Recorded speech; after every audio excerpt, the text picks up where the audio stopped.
അഖിൽ മാരാർ എന്ന് പറഞ്ഞൊരു സ്ഥാനാർത്ഥി കൂടി വന്നിട്ടുണ്ട്. അയാളെ പറ്റി എന്താ അഭിപ്രായം? ശരിയാ വന്നത്. അയാളോട് ചോദിക്കും.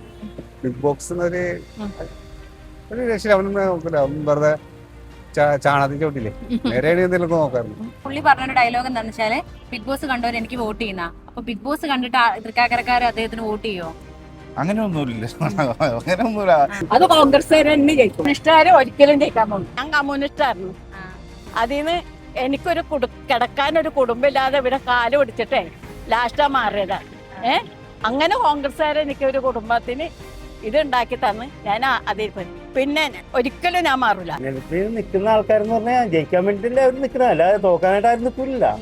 അപ്പൊ അഖിൽമാരാർക്ക് സാധ്യത. അത് ഇവിടെ വ്യക്തമായ ഒരു രാഷ്ട്രീയ കാഴ്ചപ്പാടുള്ളവരാണ്. ഏതെങ്കിലും സെലിബ്രിറ്റികളുടെ പുറകെ അവര് സെലിബ്രിറ്റി ആണെന്നുള്ള കാരണം കൊണ്ട് മാത്രം കേരളത്തിലെ ജനത വോട്ട് ചെയ്യാറില്ല.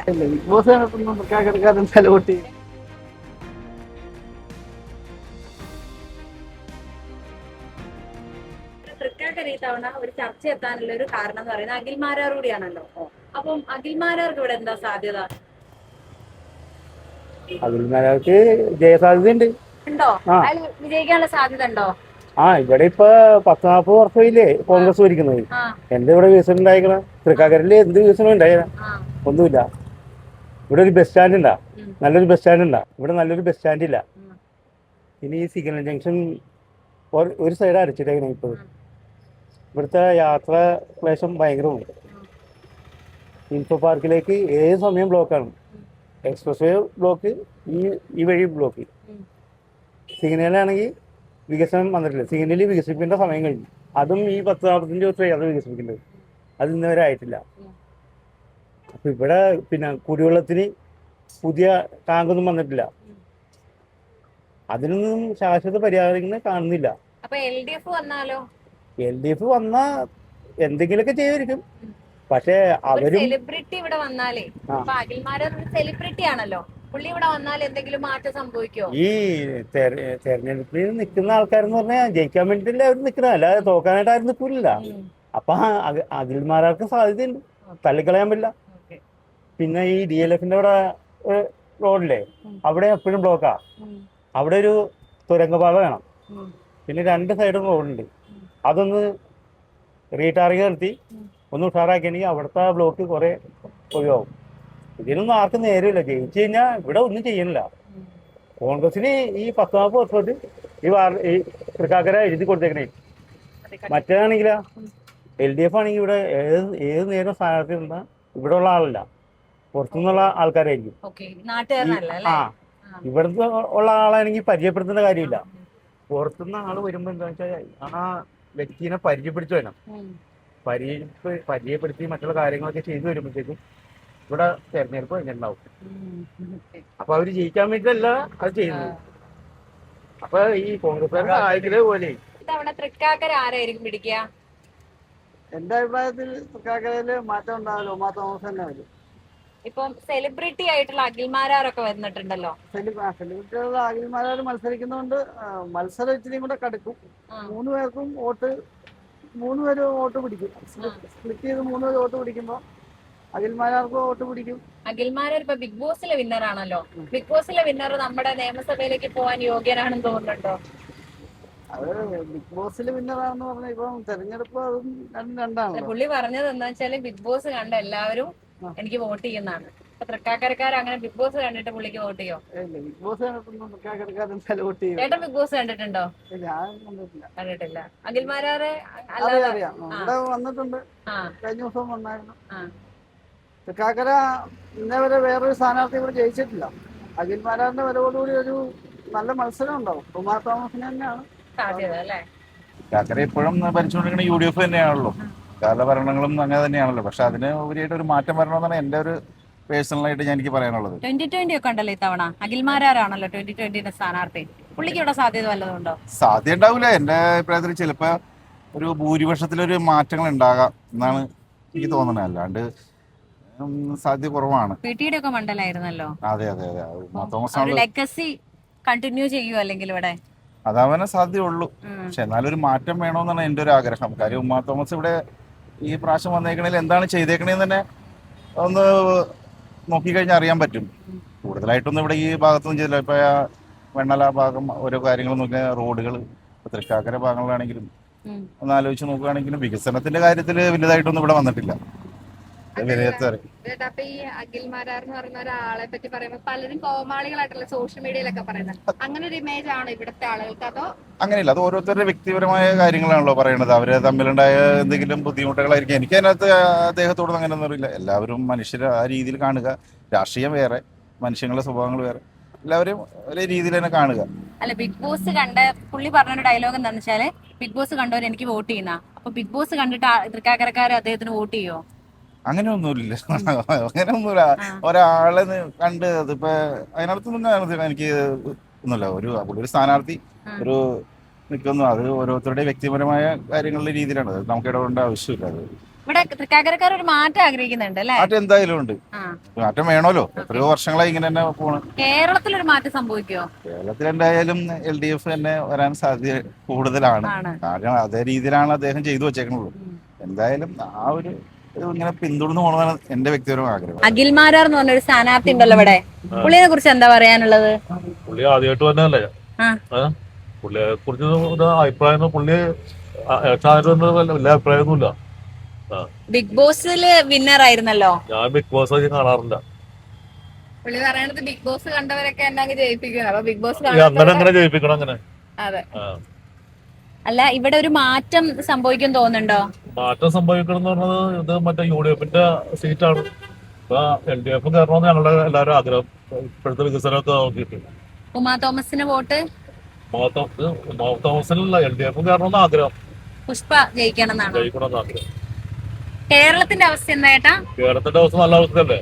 ഇനി മൂന്നാം തവണ വീണ്ടും ഭരണം, തുടർ ഭരണം ഭരണം. കഴിഞ്ഞ തവണത്തെ ഇത്ര ഭൂരിപക്ഷത്തോട് കൂടിയിട്ട് വീണ്ടും കയറും LDF ഇത്തവണ? കയറും, സംശയമൊന്നുമില്ല. സംശയമില്ല. അത് കോൺഗ്രസ്സുകാർ തന്നെ ജയിക്കും. കമ്മ്യൂണിസ്റ്റുകാർ ഒരിക്കലും ജയിക്കാൻ പോകും. ജയിക്കണം കോൺഗ്രസ്സുകാരാ ജയിക്കും.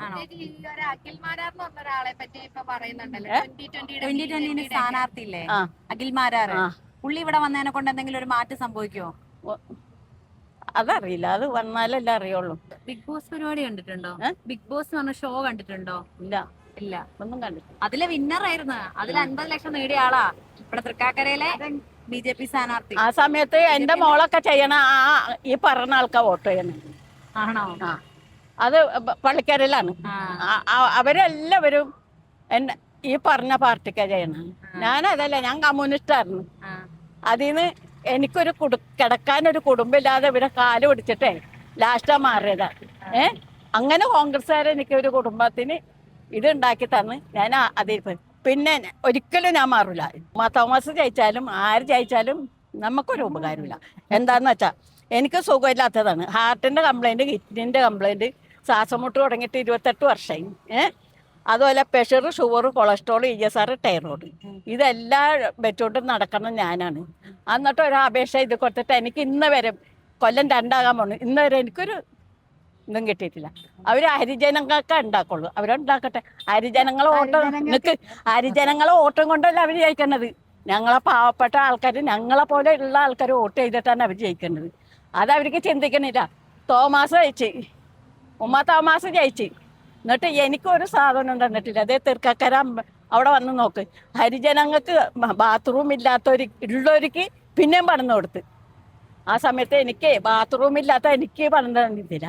അപ്പൊ പിന്നെ ഉമ്മനെ ജയിപ്പിക്കേണ്ട ആവശ്യമില്ല. കഴിഞ്ഞ പ്രാവശ്യവും ജയിപ്പിച്ച്, ഈ പ്രാവശ്യവും ജയിക്കട്ടെ, കേറി നടക്കട്ടെ. എന്താണെന്ന് നമുക്കറിയാലേ പിന്നീട്. അഖിൽമാരാർ എന്ന് പറഞ്ഞൊരു സ്ഥാനാർത്ഥി കൂടി വന്നിട്ടുണ്ട്, അയാളെ പറ്റി എന്താ അഭിപ്രായം? ശരിയാ വന്നത്. അയാളോട് ചോദിക്കും. ബിഗ് ബോക്സ് ഒരു രക്ഷ അവനൊന്നും നോക്കില്ല. അവൻ വെറുതെ ചാണകത്തിൽ ചോട്ടില്ലേ, നേരെയാണ് എന്തെങ്കിലും നോക്കാറുണ്ട്. അപ്പൊ പുള്ളി പറയണത് ആദ്യം വേറൊരു കോൺഗ്രസിൽ മത്സരിക്കുന്നായിരുന്നു ഒരു അഭ്യൂഹം വന്നത്, പിന്നെ BJP-യിലോട്ട് പോയി. അപ്പൊ ഇങ്ങനെ നിലപാടുകൾ മാറ്റുന്നോണ്ടാണ് ആളോട് താല്പര്യം ഇല്ലാത്തത്. അതെ, കോൺഗ്രസ് എല്ലാവർക്കും സീറ്റ് കൊടുക്കാൻ പറ്റില്ലല്ലോ. സീറ്റ് കിട്ടില്ല അപ്പൊ തന്നെ മറുകണ്ഠം ചാടണോന്ന് എങ്ങനെ വിശ്വസിക്കാം? അതെ, ഇപ്പൊ ഇതിലവൻ ജയിച്ചിട്ട് അടുത്ത തവണ സീറ്റ് കൊടുത്തിട്ട് ജയിക്കൂല. സോ പറഞ്ഞു മാത്രം, അടുത്ത തവണ സീറ്റ് ഇല്ല, അപ്പൊ അപ്പുറത്ത് ഇതിലേക്ക് പോകും. അപ്പൊ ഈ ബിഗ് ബോസ് കണ്ടവരെല്ലാരും എനിക്ക് വോട്ട് ചെയ്യുന്ന പുള്ളി ഒരു കമന്റ് പറഞ്ഞു. ചേട്ടാ ബിഗ് ബോസ് കണ്ടിട്ടുണ്ടോ? ഞാൻ കണ്ടിട്ടില്ല. എനിക്ക് തോന്നിയിട്ടുണ്ട്. അപ്പൊ ഇവിടെ ഉമാ തോമസ് തന്നെ ജയിക്കും. അത് ഇവിടെ വ്യക്തമായ ഒരു രാഷ്ട്രീയ കാഴ്ചപ്പാടുള്ളവരാണ്. ഏതെങ്കിലും സെലിബ്രിറ്റികളുടെ പുറകെ അവര് സെലിബ്രിറ്റി ആണെന്നുള്ള കാരണം കൊണ്ട് മാത്രം കേരളത്തിലെ ജനത വോട്ട് ചെയ്യാറില്ല. അതുപോലെ തന്നെ എന്റെ മോക്ക് ഒരു ലാപ്ടോപ്പിന് എഴുതി കൊടുത്തു. ഹരിജനങ്ങൾക്ക് അപ്പടി തള്ളി തരുമെന്ന് എല്ലാവരും പറഞ്ഞു. ഒരു പാർട്ടിക്കാരും വന്നാലും ഉണ്ടാവില്ല, വെറുതെ അത് എഴുതി കൊടുത്തിട്ട് അത് കിട്ടിയില്ല. അത് എന്തെന്നും പറഞ്ഞ് വിളിച്ച് വരുത്തി ആ കൊച്ചിയിലെ ചേർത്തല ഈ ബാങ്കിന്റെ കോച്ചിങ് ക്ലാസ്സിൽ പോണ അതിന്റെ പരീക്ഷയുടെ അന്നാണ് ഇവര് വിളിച്ചു വരുത്തിയത്. അന്ന് ഞങ്ങൾ ഇവിടെ നിന്ന് കാശും മുടക്കാൻ കൊച്ചിനെ 1 മണിക്ക് പരീക്ഷ എഴുതാനായിട്ട് വിട്ടത്. അതിന്റെ ഭാഗ്യം കൊണ്ട് അത് പഠിച്ച് പാസ്സായി. ഇവരുടെ ഈ ലാപ്ടോപ്പ് കിട്ടിയിട്ട് വേണ്ട, അത് പോയി. പിന്നെ അത് കഴിഞ്ഞ് അതിന്റെ കല്യാണത്തിന് ഞങ്ങക്ക് ഹരിജനങ്ങൾക്ക് പൈസ ഉള്ളതാണ്. ഇത് അവരായി എഴുതി കൊടുക്കണേക്ക് മുമ്പ് പറയണോ അത് തരൂല്ലെന്ന്. അതെന്നെ എല്ലാം ചെയ്ത് എല്ലാം കഴിഞ്ഞ് ഒപ്പിട്ട് കാശ് കാണിക്കാണ്ട് അവിടെ നോക്കണം നിങ്ങൾക്കില്ല. അപ്പടി വരുമാനം കൂടുതലാണ് ഞങ്ങൾക്ക്. ആരുടെ എന്ത് വരുമാനം? ഒരു മോനുള്ളത് ഓട്ടോറിക്ഷ ഓടിക്കണേണ്. അത് സ്വന്തം ഓട്ടോറിക്ഷ എന്നും പറഞ്ഞാൽ അതിന് അപ്പടി വരുമാനമാണെന്ന് പറയണത്. ഞങ്ങൾ അച്ഛനും അമ്മയും ഈ ലോട്ടറി ടിക്കറ്റ് വിൽക്കണായിരുന്നു. അച്ഛൻ വെച്ച് 2 വർഷമായി. ഞാനൊരു ഇതിന് എഴുതി കൊടുത്തിട്ടില്ല. ഞങ്ങൾക്ക് വേണ്ടെന്നാണ് ഇവരുടെ ഒരു മാങ്ങാത്തല്. പണിയെടുക്കുന്ന കാലം വരെ എന്തെങ്കിലും പണിയെടുത്ത് ജീവിക്കണം. ചാകുമ്പോ ചാട്ടെ. ഇത് കണ്ടിട്ടല്ല ദൈവം കട ഭൂമിയിലേക്ക് സൃഷ്ടിച്ചിട്ടേക്കണത്. അതൊന്നിനും പോകണ്ട. പിന്നെ വോട്ട് അവിടെ ചെല്ലുമ്പോൾ ഇഷ്ടമുള്ള ആൾക്കാർക്ക് പോയി. ഇത്തവണയെ അഖിൽമാരൊക്കെ മത്സരിക്കുന്നുണ്ടല്ലോ ചേച്ചി. ആർക്കും ചെയ്യണില്ല, എല്ലാം ഇത് തന്നെ കണക്ക്. ബിഗ് ബോസിലൊക്കെ അറിയോ? പുള്ളിനെ അറിയോ? എനിക്കൊന്നും അറിയാൻ പാടില്ല. പൊതുവെ ഒരു ഭരണവിരുദ്ധ തരംഗം ഉണ്ടാവാനുള്ള ഒരു സാധ്യതയാണ് കാണുന്നത്.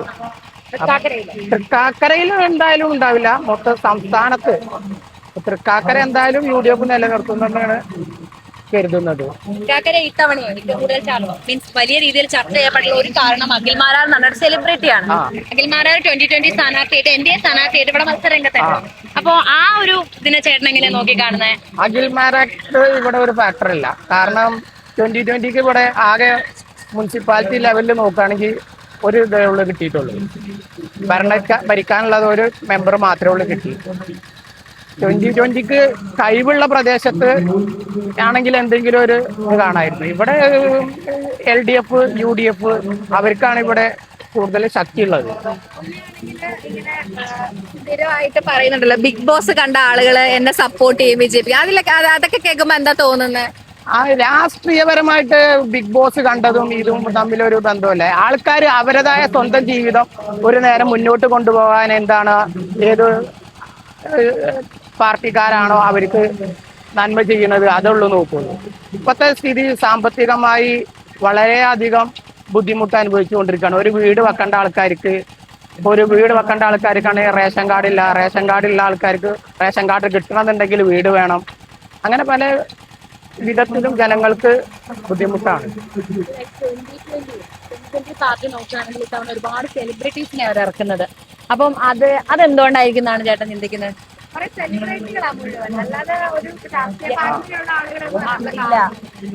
സെലിബ്രിറ്റീസിനെ ഇറക്കിയത് കൊണ്ട് ഒരു നേട്ടം ഉണ്ടാവില്ല. കാരണം 1-2 ആൾക്കാരെ വെച്ചിട്ടൊക്കെ ഒരു വോട്ട് പിടിക്കുകയാണെന്നുണ്ടെങ്കിൽ ഒരു വോട്ട് ബാങ്ക് ഉള്ളിടത്ത് കൊണ്ടുവന്ന് കണ്ട് ഇറക്കുകയാണെങ്കിൽ അതിന് കാര്യമുണ്ട്. അല്ലാതെ ഒന്നും വോട്ട് ബാങ്ക് മറിയുന്നില്ല എനിക്ക് തോന്നുന്നില്ല. അഖിൽമാരെ കുറ്റപ്പെടുത്തുന്നത് മുഴുവനെ പിഷാരടിനെയാണ്. അതെന്തുകൊണ്ടാണെന്ന് തോന്നുന്നുണ്ടോ? പിഷാരടി പറഞ്ഞാൽ കോൺഗ്രസിന് ഒരു സമയത്ത് കോൺഗ്രസ് കേരള രാഷ്ട്രീയത്തിലും കേന്ദ്ര രാഷ്ട്രീയത്തിലും വളരെ പിന്നോക്കം പോയിരുന്ന സമയത്ത് പോലും പിഷാരടി കോൺഗ്രസിന് വേണ്ടി ഭാരത് ജോഡോ യാത്ര പോലുള്ള പരിപാടികളിലൊക്കെ മുന്നിട്ട് നിന്ന് ഈ രാഷ്ട്രീയത്തിനപ്പുറത്തുനിന്ന് സിനിമാ മേഖലയിൽ നിന്ന് കോൺഗ്രസിനെ പ്രതിനിധീകരിച്ച എൻ്റെ ഓർമ്മ ശരിയാണെങ്കിൽ വളരെയധികം സപ്പോർട്ട് ചെയ്ത ഒരു വ്യക്തി പിഷാരടി ആയിരിക്കും. അതുകൊണ്ടുള്ള ഒരു എതിർപ്പായിരിക്കും. പിന്നെ പാലക്കാട് പിഷാരടിക്ക് കിട്ടുന്ന ഒരു സപ്പോർട്ട് അതായിരിക്കും. ആ ഒരു സപ്പോർട്ട് അഖിൽമാരാറിന് ഇവിടെ കിട്ടുന്നില്ല. അല്ല, അഖിൽമാരാർ സ്വയം വിചാരിക്കുന്നത് താൻ പിഷാരടിനോട് താരതമ്യപ്പെടുത്തുന്നുണ്ടാവും. അഖിൽമാരാറ് അങ്ങനെ താരതമ്യപ്പെടുത്താൻ രീതിയിൽ അഖിൽമാരാർ വളർന്നിട്ടുണ്ടോ? അഖിൽമാരാറ് രാഷ്ട്രീയപരമായിട്ട് വളർന്നിട്ടില്ല എന്നുള്ളതാണ് എന്റെ കാഴ്ചപ്പാട്. ഇനി ഫോളോവേഴ്സിനെ കൊണ്ട് ചിലപ്പോ ഉണ്ടായിക്കൂടായില്ല. നിലപാടിന്റെ കേസിൽ എങ്ങനെയാണ് അഖിൽമാരാർ നിലപാട്? ഇപ്പൊ ഇതുവരെയും UDFനെ സപ്പോർട്ട് ചെയ്തിട്ട് കൊണ്ടിരുന്ന വ്യക്തിയാണ് അഖിൽമാരാർ. ഫോട്ടോസിനല്ല പ്രാധാന്യം. ഫോട്ടോസ് പല ആൾക്കാരും പല നേതാക്കന്മാരാകുമ്പോ പല ആൾക്കാർ ചെല്ലും, ഫോട്ടോ എടുക്കും, പോവും. അത് ഫോട്ടോസിലല്ല ഞാൻ എന്റെ അഭിപ്രായം പറയുന്നത്. ഇതുവരെ സീറ്റ് കിട്ടാത്തൊരു സമയം കോൺഗ്രസിന്റെ സ്ഥാനാർത്ഥി പട്ടിക ഏകദേശം ഡൽഹിയിൽ ചർച്ച നടക്കുമ്പോൾ കിട്ടില്ല എന്ന് കണ്ടത് കൊണ്ടാണ് അഖിൽ മാരാർ 2020 മാറിയത് എന്നാണ് എന്റെ അഭിപ്രായം. അപ്പൊ അതുകൊണ്ട് ഇപ്പൊ ഒരു പാർട്ടി മത്സരിച്ചാൽ വേറൊരു പാർട്ടി ചാടാനുള്ള ചാൻസും ഉണ്ട്.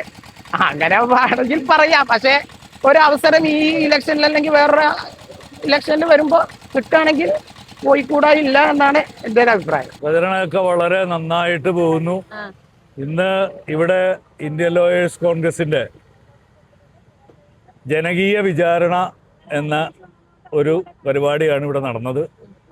കഴിഞ്ഞ 10 വർഷക്കാലം കേരളം ഭരിച്ച മുഖ്യമന്ത്രിയുടെ ഗുണങ്ങളും ദൂഷ്യങ്ങളും അവർ നടത്തിയിട്ടുള്ള വികസന പരിപാടികളുടെ പോരായ്മകളും ഞങ്ങളിവിടെ ചൂണ്ടിക്കാണും. അതാണ് ജനശ്രദ്ധയെ ആകർഷിക്കാനായിട്ട് ഇന്ത്യൻ ലോയേഴ്സ് കോൺഗ്രസ് സമൂഹത്തിലെ കഷ്ടപ്പെടുന്ന ആളുകളുടെ അവകാശങ്ങൾക്ക് വേണ്ടി എന്നും അഭിഭാഷകരാണ് പോരാടിയിട്ടുള്ളത്. അതിൻ്റെ ഭാഗമായിട്ട് ഇന്ത്യൻ ലോയേഴ്സ് കോൺഗ്രസ് ഈ ദൗത്യം ഏറ്റെടുത്ത് ഈ തെരഞ്ഞെടുപ്പ് പ്രചരണത്തിൽ പങ്കാളികളായി തീർന്നതാണ്. ഈ മണ്ഡലത്തിൽ ഉമാ തോമസിന് വേണ്ടിയിട്ട് ഞങ്ങൾ പ്രചരണം നടത്തുകയാണ്. കാരണം അഴിമതിയുടെ ലെവലേശമില്ലാത്ത നിഷ്കളങ്കമായ എബിലിറ്റിയുള്ള ഉമാ തോമസിന് വോട്ട് ചെയ്യണം എന്നാണ് ഞങ്ങളുടെ അഭ്യർത്ഥന. എതിർ സ്ഥാനാർത്ഥികളുണ്ടല്ലോ, ഒരാള് 2020 സ്ഥാനാർത്ഥിയായിട്ടുള്ള സെലിബ്രിറ്റി സ്റ്റാറ്റസ് ഉള്ള അഖിൽ മാരാറാണ്. അപ്പം അഖിൽ മാരാർ കൂടി ഇതിലേക്ക് വരികയാണ്. അപ്പൊ അതിനെ എങ്ങനെയാണ് നിങ്ങൾ നോക്കിക്കാണുന്നത്? അഖിൽ മാരാർ നല്ലൊരു മനുഷ്യനാണ്. അദ്ദേഹം ആ രംഗത്ത് തന്നെ സെലിബ്രിറ്റി ആയിട്ട് നിൽക്കുന്നതാണ് നല്ലത്. രാഷ്ട്രീയ രംഗത്ത് BJPയുടെ നയങ്ങളുമായിട്ട് അധിക നാൾ അഖിൽ മാരാർക്ക് മുന്നോട്ട് പോകാൻ കഴിയില്ല. കാരണം അഖിൽ മാരാറിനെ സംബന്ധിച്ച് ഒരുപാട് പ്രതീക്ഷകളുള്ള ആളാണ്. ഇന്ന് BJPയുടെ അവസ്ഥ എന്ന് പറഞ്ഞാൽ BJP ഭരിക്കുന്നതും BJPയെ നയിക്കുന്നതും കുറച്ച് ആളുകൾ മാത്രമുള്ള ഒരു കോക്കസാണ്. ആ കോക്കസിൽ നിന്നുകൊണ്ട് അഖിൽ മാരാർക്ക് രക്ഷപ്പെട്ടു വരുവാൻ ബുദ്ധിമുട്ടുണ്ട്. അതുകൊണ്ട് തന്നെ അഖിൽ മാരാർ നിശ്ചയമായും ആ പാർട്ടി വിട്ട് മറ്റൊരു രാഷ്ട്രീയ ചേരിയിലേക്ക് ഉടനെ തന്നെ മാറും എന്നാണ് ഞങ്ങൾ വിശ്വസിക്കുന്നത്. അഖിൽ മാരാര് ഉമാ തോമസിന് ഒത്ത് എതിരാളിയാണോ അതോ പുഷ്പയാണോ ഒരു ഒത്ത് എതിരാളി എന്നുള്ള രീതിയിൽ വരുമ്പോ? ഇത്തവണത്തെ തെരഞ്ഞെടുപ്പിൽ ഉമാ തോമസിന് എതിരാളികളായിട്ട് അഖിൽ മാരാരോ അല്ലെങ്കിൽ പുഷ്പയോ ഒരു സ്ഥാനത്തും എത്തില്ല എന്നുള്ളതാണ് ശരിയായിട്ടുള്ള വസ്തുത. കാരണം കഴിഞ്ഞ 5 വർഷക്കാലം ഈ മണ്ഡലത്തിലെ MLA ആയി ഈ മണ്ഡലത്തിലെ വിവിധ മേഖലകളിൽ വളരെ ആക്റ്റീവായി പ്രവർത്തിച്ച ആളാണ് ഉമാ തോമസ്. അതുകൊണ്ട് തന്നെ ഉമാ തോമസിന് വലിയ ഭൂരിപക്ഷം, കഴിഞ്ഞ പ്രാവശ്യത്തേക്കാൾ കൂടുതൽ ഭൂരിപക്ഷം സ്വന്തമായ വ്യക്തിത്വം വളർത്തിയെടുത്തു. PT തോമസ് എന്ന് പറയുന്ന ആ മഹത് വ്യക്തിയുടെ പിൻഗാമിയായി വന്ന് അതിനേക്കാൾ ഉപരിയായി നല്ല വ്യക്തിത്വം ഈ തൃക്കാക്കരയ്ക്ക് സമ്മാനിച്ച ആളാണ് ഉമാ തോമസ്. അതുകൊണ്ട് ഉമാ തോമസ് വലിയ ഭൂരിപക്ഷത്തിൽ ഇവിടെ ജയിക്കും. ഈ കോൺഗ്രസിന്റെ തന്നെ ചില സ്ഥാനാർത്ഥികളെ ഈ അഖിൽ മാരാറടക്കം കളിയാക്കുന്നുണ്ട്. പിഷാരടിനെയൊക്കെ കടന്നാക്രമിക്കുന്നുണ്ട്. അതിനെയൊക്കെ എങ്ങനെയാണ് നോക്കി കാണുന്നത്? അല്ല, അഖിൽ മാരാർ പണ്ട് മുതലേ അങ്ങനെ ഒരു കളിയാക്കുന്ന സംസ്കാരമുള്ള ഒരാളാണ്. അത് കുറ്റപ്പെടുത്തിയിട്ട് കാര്യമില്ല. അദ്ദേഹത്തിന്റെ ഒരു ശൈലി അതാണ്. അദ്ദേഹത്തിന് പലരെയും കളിയാക്കാം, അദ്ദേഹത്തെയും പലർക്ക് തിരിച്ച് കളിയാക്കാം. പക്ഷെ സ്ഥാനാർത്ഥിയായി വരുമ്പോൾ അദ്ദേഹം അങ്ങനെ ചെയ്യുന്നത് അദ്ദേഹത്തിന് വിലക്കുറവുണ്ടാവുകയുള്ളൂ. ഉമാ തോമസിന്റെ ഭൂരിപക്ഷം വളരെ ഉയർന്ന വരും. കഴിഞ്ഞ തെരഞ്ഞെടുപ്പിൽ ലഭിച്ച ഭൂരിപക്ഷത്തിന് മേൽ ഭൂരിപക്ഷത്തോടുകൂടി ശ്രീമതി ഉമാ തോമസ് തൃക്കര മണ്ഡലത്തിൽ നിന്നും കേരള നിയമസഭയിലേക്ക് എത്തും. കേരളത്തില് ഒരു മാറ്റം സംഭവിക്കുമോ? കേരളത്തിൽ തീർച്ചയായിട്ടും മാറ്റം ഉണ്ടാവും. എത്രയാണ് VD സതീശൻ പറഞ്ഞ 100-ലധികം സീറ്റുകൾ കിട്ടാൻ സാധിച്ചിട്ടുണ്ടോ കോൺഗ്രസിന്? മികച്ച ഭൂരിപക്ഷത്തോടുകൂടി 100-ലധികം സീറ്റുകൾ UDF നേടും ഈ തെരഞ്ഞെടുപ്പിൽ. ഞങ്ങൾ അങ്ങനെ തന്നെയാണ് വിശ്വസിക്കുന്നത്. ഡീൽ വിവാദവും അതുപോലെ പിന്നെ പുനരധിവാസ പരിപാടികളൊക്കെ ഉണ്ടല്ലോ, അതൊക്കെ വലിയ വിവാദമായിട്ട് നിൽക്കുകയാണല്ലോ. ആ പശ്ചാത്തലത്തിൽ നിന്നായാലും കോൺഗ്രസ് തവണ നേടും തന്നെയാണ് ചേട്ടൻ പറയുന്നത്.